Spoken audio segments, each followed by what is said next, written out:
Hello my dear student, चलिए आज हम लोग पढ़ेंगे बजट निर्माण के चरण। देखिए, बजट निर्माण का जो पहला चरण है वो बजट की समय अवधि का निर्धारण करना। यानी बजट जो हम बना रहे हैं वो कितनी समय के लिए बना रहे हैं, 1 महीने के लिए, 1 हफ्ते के लिए, पूरे साल के लिए। तो बजट निर्माण के पहले चरण में बजट की समय अवधि को निर्धारित किया जाता है। यह अवधि 1 माह की होती है, क्योंकि कई प्रकार के पारिवारिक और घरेलू मदों का भुगतान अनिवार्य रूप से मासिक करना पड़ता है। जैसे दूध वाले को देना, आप जब दूध वाले को देते हो तो पूरा महीने का हिसाब करके देते हो। किराए देना, अगर किराए के मकान में रहते हो तो हर महीने हमें देना पड़ता है किराया। ये तो है नहीं कि 4 दिन का किराया दिया फिर 5 दिन का किराया दिया, ऐसा तो है नहीं। तो कैसे मासिक करना पड़ता है। स्कूल की फ़ीस हो गई, बिजली का पानी हो गया, पानी का बिल हो गया, ये सब क्या है, महीने में एक बार दिए जाने वाले खर्चे हैं। यह सूची परिवार के सदस्यों की आपसी, यानी बैठेंगे सब सदस्य, आपसी विचार विमर्श करेंगे, उसके बनाएंगे। यह सूची को बनाते समय परिवार का आकार, परिवार के सदस्यों की आयु, बच्चों की शिक्षा, परिवार के मुखियों का व्यवसाय, परिवार का समाज में स्थान, इन सब का ध्यान रखना है। विभिन्न मदों में होने वाले व्यय का योग करके बजट पर व्यय होने वाली पूर्ण राशि का अनुमान लगाना। बजट निर्माण के इस चरण में प्रत्येक शीर्षक के अंतर्गत आने वाली मद पर व्यय की जाने वाली जो राशि है उसका क्या करना चाहिए, अनुमान। यानी बजट निर्माण के इस चरण में प्रत्येक कोई भी शीर्षक है उसके अंतर्गत जो भी मद आ रही है, उसमें जो भी व्यय की जा रही है उस राशि का अनुमान लगाना कि भैया ये चीज़ है, वस्तु हैं, ये 4,000 के हैं या 5,000 के, उसके अकॉर्डिंग क्या बजट तैयार करना कि हाँ इसमें इतना मेरा व्यय हो सकता है। तो प्रत्येक शीर्षक के व्यय के योग से ज्ञात हो जाता है कि परिवार के मदों में कुल कितना व्यय कर रहा है, जैसे भोजन पर, आवास पर, इन सब पर। मदों की राशि की जानकारी नियमित खरीदारी और अनुभव द्वारा की जा सकती है। आश्वत आय या संभावित आय। तो देखिए, बजट की समय अवधि का निर्धारण करने के बाद उस समय प्राप्त होने वाली आय का अनुमान लगाना बहुत जरूरी है। निश्चित आय और संभावित आय दोनों का अनुमान लगाना इम्पोर्टेंट है, उन्हें जोड़ लेना चाहिए। निश्चित आय के उदाहरण है वेतन, संभावित आय के उदाहरण है ब्याज, बोनस, कमीशन। देखिए, अनुमानित आय और प्रस्तावित आय। अनुमानित आय क्या, हम एक अनुमान लगाते हैं। यह बजट निर्माण का सबसे महत्वपूर्ण चरण है, क्योंकि इसमें अनुमानित आय और प्रस्तावित व्यय संतुलन के बिना कोई भी बजट पूर्ण रूप से सफल नहीं हो सकता। व्यय की राशि अधिक होगी तो प्रत्येक शीर्षक से उन कुछ वस्तुओं को हटाया जा सकता है जो अति अनिवार्य नहीं है।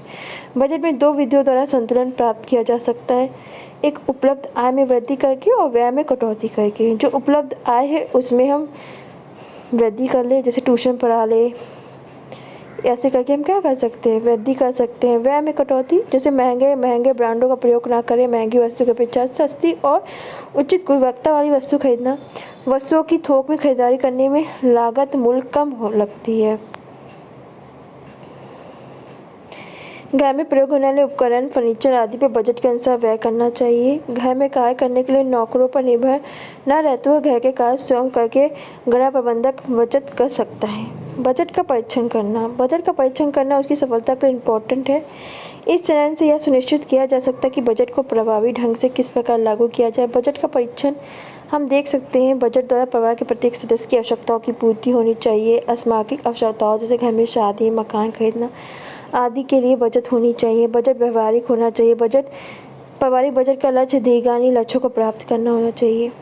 बजट का नियंत्रण। देखिए, बजट का परीक्षण करने के पश्चात उसे क्रियान्वित किया जाता है। बजट के क्रियान्वयन में नियंत्रण की आवश्यकता होती है।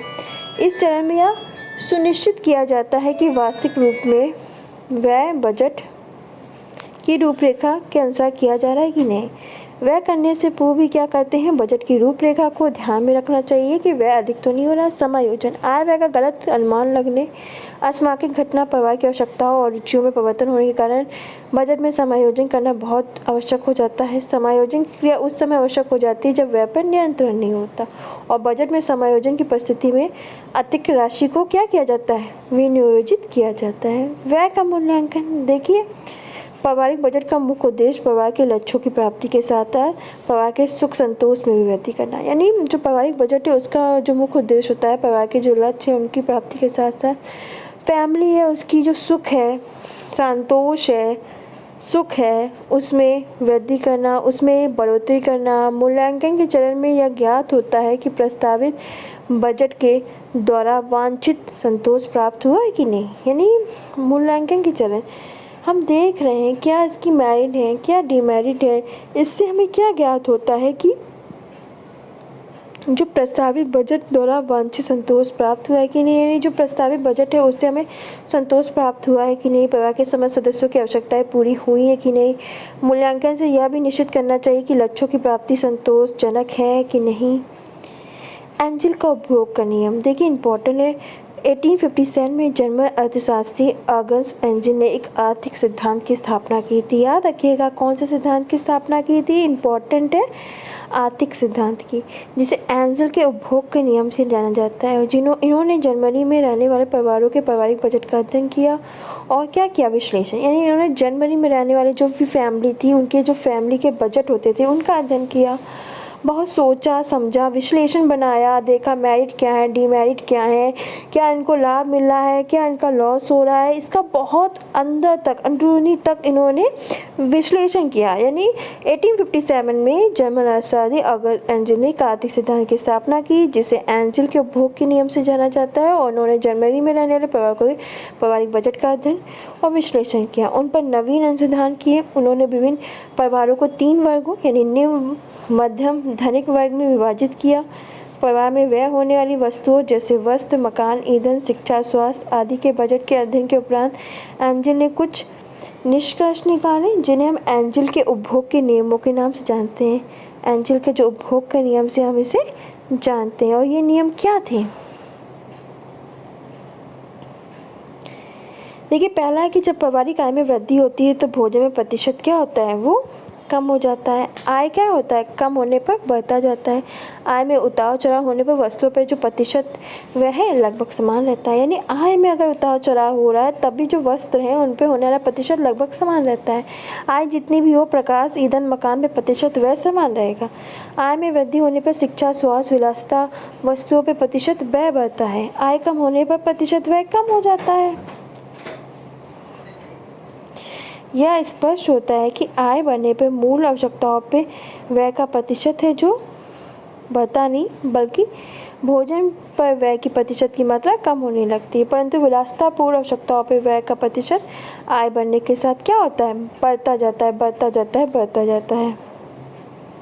जैसे आप ये देख सकते हो, इन्होंने कहा कि देखो भोजन, वस्त्र, मकान, ईंधन, शिक्षा, स्वास्थ्य, मनोरंजन है। निम्न वर्ग कितना करता है, 60, मध्यम 55, धनिक 55, यानी प्रतिशत व्यय घट रहा है। वस्त्र पे निम्न वर्ग 18% कर रहा है, मध्यम वर्ग 18 और धनिक वर्ग भी 18% व्यय कर रहा है। तो जो व्यय है वो क्या है, स्थिर है, एक जैसा है, एक समान है, बिल्कुल ठहरा हुआ है। मकान देखिए 12% निम्न वर्ग भी कर रहा है, 12% मध्यम वर्ग भी कर रहा है, 12% धनिक वर्ग भी कर रहा है। तो इसमें क्या है, इसमें भी व्यय स्थिर है, एकदम स्थिर की तरह खड़ा है। ईंधन क्या है, तो ईंधन में देखिए 5% निम्न वर्ग भी कर रहा है, मध्यम भी उतना ही ईंधन में व्यय कर रहा है। प्रतिशत व्यय क्या है, स्थिर है तीनों वर्गों में। शिक्षा, स्वास्थ्य, मनोरंजन में तो देखिए निम्न वर्ग है वो 5% खर्च करेगा, मध्यम वर्ग है तो थोड़ा और ज़्यादा कर देगा, 10% कर देगा, और जो धनिक वर्ग है वो क्या करेगा, ज़्यादा। तो क्या होता है, जब हमारी आय बढ़ती है, जब हमारी इनकम इंक्रीज़ होती है तो हमारी जो शिक्षा है, स्वास्थ्य है, हमारी विलासितापूर्ण वाली आवश्यकताएं हैं उनमें बढ़ती है। जैसे कि अगर एक निम्न वर्ग, मध्यम वर्ग का व्यक्ति है वो सेकंड हैंड कार लेने को भी तैयार हो जाएगा कि भाई मेरा काम चलना है, मैं कर लूँगा। पर जो धनिक वर्ग है वो क्या सोचेगा, मैं और महंगी कार ले लूँ, और महंगी कार ले लूँ, और महंगी कार ले लूँ, कि ऐसी कार ले लूँ जो इस एरिया में किसी के पास नहीं। और जो निम्न वर्ग है अगर नहीं भी है तो भी काम चल गया, या किसी से भी काम चलाओ कार भी मिल जाए तो उसके लिए वो सोना है, उसी में खुश है। तो ये कह रहे हैं कि आय बढ़ने के साथ आपके पास पैसा आएगा तो आपकी जो शिक्षा, स्वास्थ्य और मनोरंजन में भी होगा। शिक्षा में कैसे, अगर नॉर्मल स्कूल वाले, नॉर्मल निम्न वर्ग के वो आप देखते हो सरकारी स्कूल में पढ़ाते हैं, मध्यम वाले मीडियम स्कूल में पढ़ा लेंगे, और जो अधिक वाले हैं वो फॉरेन भेज देंगे अपने बच्चों को पढ़ने के लिए। तो क्या इन सब में इंक्रीज़ हो रही है व्यय, और सब में जो व्यय का डाटा है वो अलग अलग है। तो उपयुक्त तालिका में बताए गए नियम से में पहले और 5वें मदों में होने वाली राशि का प्रतिशत आज के संदर्भ में उतना ही सही है जितने पूर्व में था। आय में वृद्धि के साथ साथ भोजन में व्यय की गई कुल राशि घटती है। शिक्षा, स्वास्थ्य, मनोरंजन आदि पे किया जाना व्यय बढ़ता है, परंतु आज के समय में वस्त्र, मकान, ईंधन पे किया जाना व्यय सभी वर्गों के एक समान नहीं होता। आय में वृद्धि के साथ साथ इन मदों में का जो व्यय का है वो प्रतिशत बढ़ता रहता है। एंजल के उपयुक्त बजट में बचत के लिए कोई स्थान नहीं है। तो एंजल के उपयुक्त बजट में जो बचत है, सेविंग है, जो मोस्ट इम्पॉर्टेंट होता है, उसका कोई भी स्थान नहीं है। परंतु आज के समय में प्रत्येक बचत प्रत्येक परिवार के लिए अनिवार्य है। एक आदर्श बजट वह है जिसमें बचत का कोई स्थान नहीं दिया जाता है। तो एक आदर्श बजट क्या है, एक बढ़िया बजट कौन सा है, आइडियल बजट कौन सा है जिसमें बचत को भी स्थान दिया जाए, जिसमें किसको, बचत, जो सेविंग है, क्योंकि सेविंग क्या है, मोस्ट इम्पॉर्टेंट है। एक आदर्श बजट वही होता है जिसमें सेविंग को इम्पोर्टेंस दी जाए। तो ये थे आपका बजट चैप्टर, और आज इसी के साथ जो आपका बजट चैप्टर है फिनिश हो गया। अब हम लोग कार्य सरलीकरण और थकान पढ़ेंगे। कोशिश करेंगे कल की क्लास थोड़ी लंबी करेंगे, हम करीब आधा घंटा की क्लास सोच रहे हैं कल आपकी रख दें। कल आपके 2-3 टॉपिक फिनिश करा देंगे। तो आज के लिए बस इतना ही। Bye bye, take care.